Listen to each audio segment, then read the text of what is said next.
Il est 17h40, bienvenue dans le flash d'information.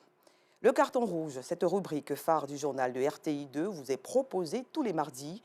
Et ce soir, nos reporters Nou Sangaré et Kader Bachil nous conduisent tout droit dans la commune de Port-Boué. Ce quartier abrite un abattoir qui alimente la plupart des marchés d'Abidjan en viande de bœuf et de mouton. Mais très souvent, la viande provenant de la salle d'abattage laisse à désirer. En cause, le mauvais conditionnement, mais surtout le manque d'hygiène.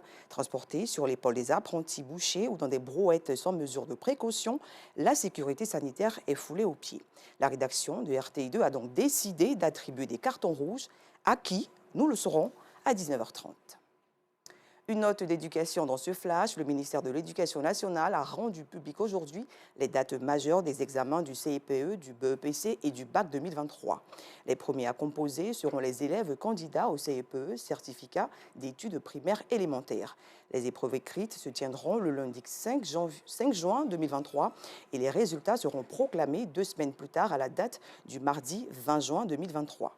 Quant au BEPC, brevet d'études du premier cycle, le planning est le suivant. Épreuve physique et sportive du 24 avril au 6 mai 2023, épreuve orale et pratique du 7 au 10 juin, épreuve écrite du 12 au 16 juin 2023 et les résultats seront connus le 5 juillet 2023. Et pour terminer, le baccalauréat démarre comme le BEPC par les épreuves physiques. Elles se tiendront du lundi 8 mai au vendredi 19 mai 2023.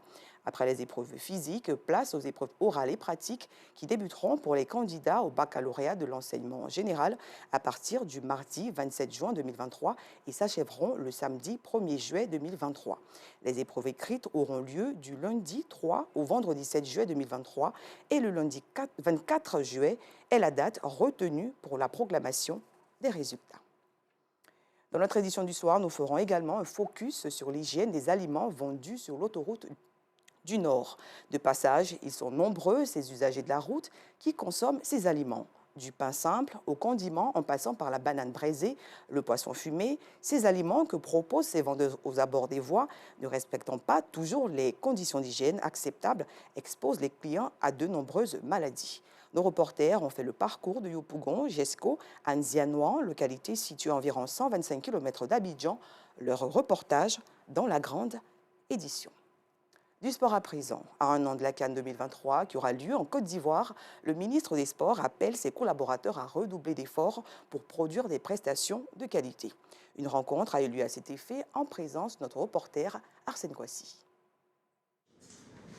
Après le séminaire annuel qui a permis de définir une feuille de route aux différentes unités administratives du sport, le ministre des Sports et ses collaborateurs se retrouvent à nouveau dans le cadre de l'élaboration de la mise en œuvre de la politique nationale du sport. Un cadre d'échange qui permet aux premiers responsables du sport de se prononcer sur les infrastructures sportives en cours de réalisation tels que le programme des anses aquatiques, le projet de construction des agoras, le précis, programme de réhabilitation et de construction des infrastructures sportives de proximité et l'achèvement des stades de football de la CAN 2024 dont la Côte d'Ivoire est le pays hôte. Le compte à rebours a commencé aujourd'hui, à 1 an jour pour jour.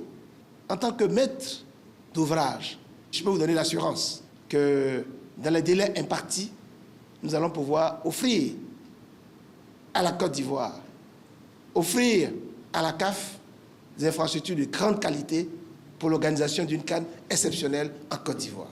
Paulin-Claude Danhaut a également exhorté les différents services du ministère des Sports de faire de 2023 une année dédiée à la jeunesse.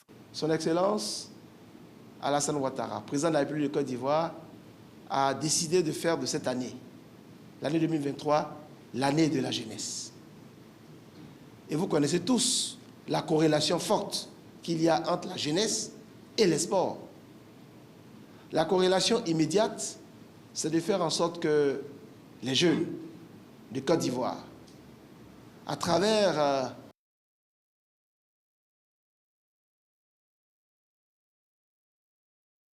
La secrétaire d'État auprès de la ministre française des Affaires étrangères rencontre aujourd'hui le président de transition du Burkina Faso, Ibrahim Traoré. Une rencontre pour lui réaffirmer l'engagement de Paris auprès de Ouagadougou dans un contexte de relations dégradées. Cette rencontre, il faut le savoir, intervient une semaine après que le ministère français des Affaires étrangères ait confirmé avoir reçu une lettre de la junte burkinabé demandant le remplacement de l'ambassadeur de France au Burkina Faso. Signalons que le diplomate en poste depuis septembre 2019 est dans le viseur des autorités après avoir fait état de la dégradation de la situation sécuritaire au Burkina Faso, ravagée par les attaques djihadistes. C'est la fin de ce flash. Rendez-vous à 19h30.